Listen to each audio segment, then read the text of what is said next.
Welcome to the Ergonomics at Home webinar, Kids Edition. My name is Dawn McMillian, and I am a Senior Wellness Specialist with Emory's Health and Wellness team. I'm also a certified ergonomist and will be your presenter today, along with Robert Chapman from Blomeyer Health and Fitness Center. During this time, many people have dealt with transitioning to virtual working environments. And along with that, we have also transitioned to virtual school environments. Children are spending more time than ever on electronic devices to attend school, so paying attention to proper ergonomic positioning is extremely important. What is ergonomics, you might wonder? Ergonomics is the practice of designing a workspace to match the capabilities and limitations of the user, wherever that workspace may be, your office, your home, or another remote location. Many of your children look something like this when they're attending their classes virtually or working on their assignments, huh? Unfortunately, when we work or attend school at home or remotely, our setups are not always well thought out. After viewing this webinar, you will be able to understand basic ergonomic principles for setting up a child's home workstation, list common posture issues that are present when children use electronic devices, and implement basic stretches and incorporate scheduled movement throughout your child's day. Proper ergonomic positioning at a workstation relieves muscle strain and neck pain, reduces headaches, improves concentration and productivity, and encourages optimal digestion. As you can see, all children can benefit from these positive changes. Now, you want to make sure you have a designated workspace for your child set up in the home. This space needs to be as free of distractions as possible and provide your child with a comfortable place to work and be productive. You may need to be creative due to lack of access to standard sized child furniture that is readily available in schools. The goal is to set your child up for success, and the more time a child spends with less than ideal posture, the greater chance they have of developing pain, discomfort, or even abnormal spine conditions. Let's start with choosing a work surface. A work surface with an adjustable height is ideal. For example, an adjustable height desk. But if you do not have a piece of furniture like that in your home, a child's height desk or regular dining room table or kitchen table can also work. The height of the desk should be even with the height of the child's forearms from the floor when seated. We'll talk about standing workspaces later on. The work surface should be spacious enough to accommodate all the equipment being used, like monitors, laptop stands, document holders, etc. Desks with a tilt function are also useful if the desk is being used for writing only. When the top of the desk is tilted up and towards the child, it can provide a stable surface and great arm support. Lastly, lighting should be considered also. Make sure it's bright enough for the child to see clearly, and it does not interfere with video conference imaging. When attending school at home, most children are using a desktop, computer, or laptop. Working on a laptop for extended time can promote poor posture, which is why you want to attach an external monitor or use a riser to raise the laptop. In addition, you want to attach an appropriately sized external keyboard and mouse. The image on the left side of the slide depicts incorrect posture when working on a laptop. Head tilted forward to view the screen, perching or scooting forward in chair to access the laptop keyboard, posture with curved back and no arm support. The image on the right side is what you want your child to emulate. Sitting back in the chair with their head held upright. Laptop raised in their neutral line of sight using a riser or platform. Attaching a separate keyboard and mouse to the laptop, and resting their arms on the armrest of the chair or sitting close enough to rest them on the desk surface if no armrests are present. Choosing your chair is very important. An adjustable chair with armrests is ideal, but most are not made in a small enough size to accommodate most children. This is where your creativity needs to kick in. You can modify the chair your child is using to fit them as best as you can by using cushions, towels, or blankets to raise the height of the child in the chair and to support their back. It's also important to provide foot support so that your child's feet do not dangle. You can use items like step stools, shoe boxes, or crates. Check around the house for a sturdy alternative. Encourage your child to keep a neutral position while seated. Head level, shoulders relaxed, back straight and supported, elbows at 90 degrees, and feet out in front, flat on the floor or foot supports. Screen height can make or break a child's workspace. Having an adjustable height monitor is ideal. If yours does not adjust high enough, stack books or boxes underneath. If you have more than one monitor, for example, a laptop and an external screen, make sure they are both the same height and you center them at your child's midline. Make sure the screen is high enough that your child can view everything on the screen without having to tilt their neck up, down, left, or right. If your child wears corrective lenses, make sure they have them on when you are choosing the monitor distance. Position monitor depth where your child can see the monitor clearly without having to lean forward. You can see the differences discussed in these two images. Sometimes children have work that they're required to do for school that involves writing with a paper and pen. When the desktop in front of them is full of electronic equipment, children may be forced to twist their torso in an awkward position to find a free space on the desk to write. Depending on the length of the task, this frequent twisting away from their midline can increase their risk for sprains, strains, and discomfort. Using an inline document holder may be helpful in this situation. Position the document holder at your child's midline between the monitor and the keyboard. As the photo on the slide illustrates, the document holder provides an elevated, sturdy surface for the child to write on that does not require them to twist in either direction. Remember, move your eyes, not your neck. Encourage your child to avoid bending their chin to their chest to view their paperwork. Instead, look downward with their eyes to view their assignments. This will reduce the stress on their neck and upper back. This slide illustrates 3 options for seated workspace setups. The poor example has many initial issues. The table is too high for the child to properly use the keyboard and mouse. Her feet are dangling and unsupported. She's not sitting upright and her head is jutted forward and being supported by her chin in her hand. Resting her elbow on the hard table surface increases her risk of contact stress on that elbow. As we move to the better example, we see that the table height is more appropriate and the child's feet have been supported with some books. She is sitting up straighter and not leaning on her elbow, possibly due to the addition of an external mouse. You may also notice that since her desk height has been lowered, her screen height is now too low for her to view it without bending her head. Sometimes we can create another problem when trying to fix an initial one. Now, the best image shows a more optimal seated workstation. Along with all the other changes, the laptop has now been raised into her neutral line of sight with the use of an upside down basket. And the setup is finished off with the addition of an external keyboard. See how these small changes can drastically improve your child's posture?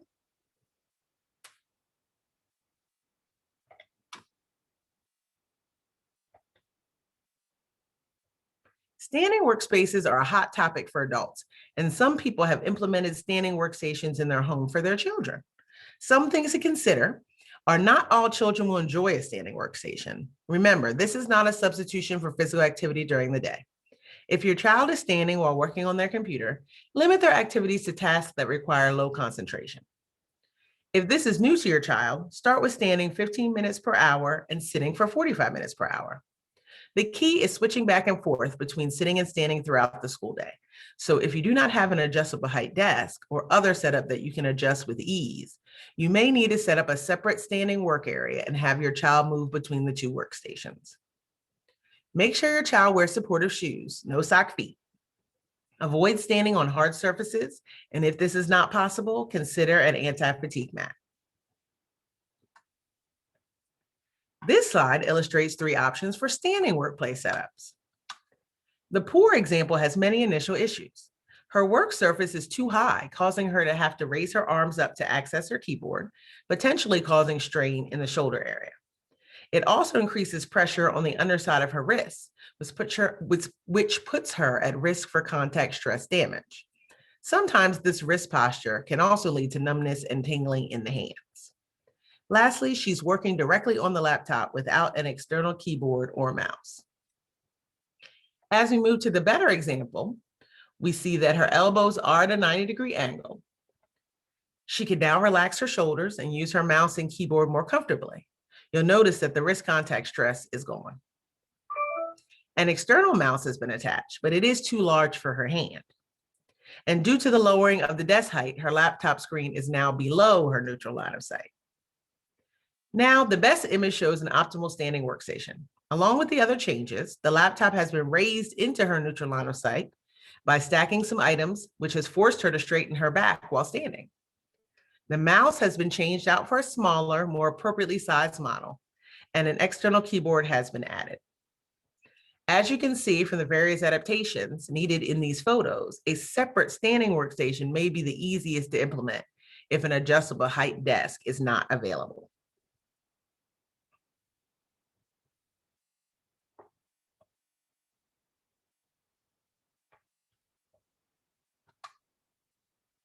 Before we were thrust into the world of virtual schooling, many children were using multiple electronic devices for entertainment purposes, like gaming, watching videos, and connecting with their friends.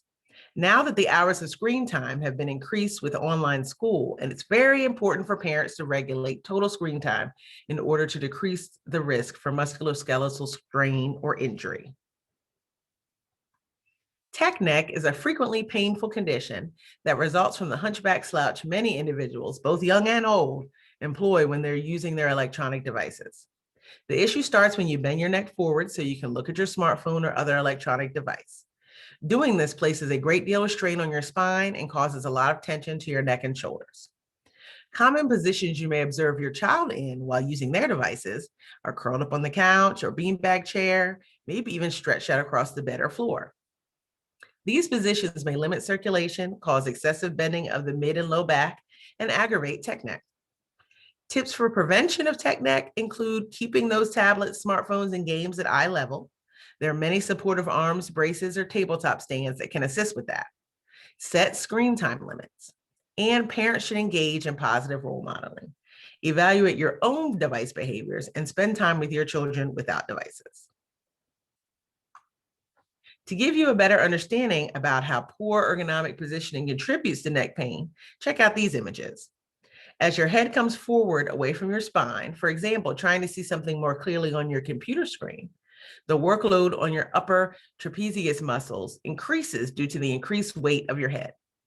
If your neck comes forward 1 inch, the effective weight on your head increases from 12 pounds to 32 pounds. And if your neck comes forward 2 inches, the effective weight of your head increases from 32 pounds to 42 pounds. The same phenomenon occurs when you use your other devices. Even if you only bend your neck forward 15 degrees to look at your phone, it doubles the weight of your head, making your head weigh almost 27 pounds.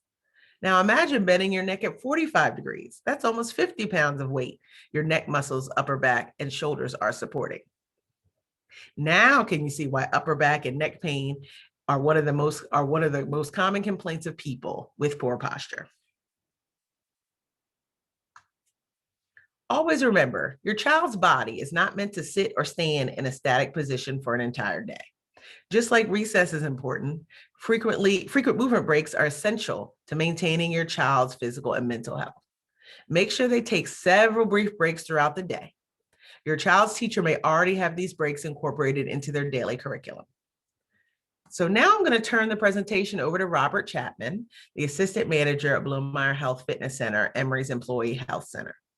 He is going to review some stretches and activities that you can use to add movement to your day. Robert? Thanks, Dawn. So as we begin to do some actual stretch breaks, or ergo breaks is what we like to call them today, I like to start off just by saying, let's make sure that we go ahead and stand up. We make sure we have a safe and secure surroundings or space around us. And our first ergo break of the day is wall ball. So with that being said, we are going to be using a wall if possible. What we're going to need for this ergo break is a tennis ball. If you do not have a tennis ball or a ball of some sort, it is okay. We can also do this exercise without a tennis ball. Just to go ahead and lay some ground rules of what's going to happen, we're going to start off with our elbows at a 90-degree bend, And we're going to go from a W to a Y pattern, again, with or without a tennis ball on the shoulder blade or scapula. So let's begin. First, we're going to start off with our feet hip width apart. Once we have our feet hip width apart and we're up against the wall, we're going to tuck our tailbones underneath, protecting that low back. And we're going to make sure that from our tailbone up through our spine is pressed against the wall. Once the spine is pressed against the wall, we're going to look for 3 points of contact, our shoulder, our elbow, and our wrist to touch the wall at all times with both arms, starting at the W pattern and extending out to the Y pattern. If you're using a tennis ball, you can have that again on your shoulder blade, making sure you switch after about 6 to 8 reps on one shoulder, going to the other shoulder or shoulder blade or scapula.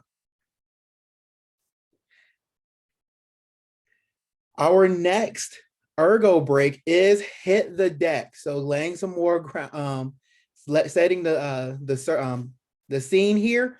You're going to need a desk or a smooth and level surface. In the video, you're going to see that I'll be using a chair. Whatever you have to use, whether again it's a desk or a chair, as long as it's something that is a smooth surface and there's absolutely nothing on the surface that you're going to be using. From here, you're going to put your elbows on the desk and you're going to push your hips down and back. So let's go ahead and begin. So again, using a flat, smooth, clean surface, we're going to place our elbows on the surface. Keep pushing our hips down and back is very important. And we're literally just going to push our elbows into the smooth surface, pushing our hips down and back, feeling the release within our chest as well as in the middle of our back is where we should be feeling this stretch primarily. Again, even though what's pictured or what's in the video is on using a chair, you can also do this standing up if the desk height is appropriate. We want to continue for about 6 to 8 repetitions. All right, and after completing our first 2 ergo breaks, we are going to complete our third and final ergo break, showtime. So we are going to be using a tennis ball. And again, if you do not have a tennis ball, lacrosse ball, golf ball, or any sort of ball whatsoever, it is okay. You can replace using that with a towel, an extra shirt, or some sort of cloth or jacket or sweater, some sort of cloth material. So setting the scene here, we're going to play using a tennis ball first. If you have a tennis ball, a ball of some sort, you're going to throw the tennis ball across the lower back over the opposite shoulder. If not, you'll be using your shirt or cloth material, placing one arm above the shoulder and other across the lower back, attempting to lock hands, repeat with arms in opposite position. So let's go ahead and go through this together. Using the ball, if you have a ball readily available. You're going to start with your feet hip width apart. And we're going to do the same cue of tucking that tailbone underneath, relaxing those shoulders down and back, creating a nice neutral spine. Taking the ball and just like we said earlier, throwing it up and over and catching it on the other side with our other hand. We're going to repeat the process about 6 to 8 times per side. And once we get proficient with that, we can throw the ball up and over our shoulder, catching it with the same hand, hence the name Showtime, depending on your comfort level. Now, if you're using a towel or cloth material, we can take that towel, that shirt, whatever that cloth material is, running it down the middle of our spine, one hand up top next to our shoulders, other hand near our low back, and we're going to pull in each direction, pulling up and pulling down. Again, making sure we're going through the same cues of tucking the tailbone and keeping those shoulders close to the spine in that pat position. Also make sure we switch hand positions just to keep symmetry throughout the body. 6 to 8 reps in both positions should be adequate. If you would like more, you can of course do more.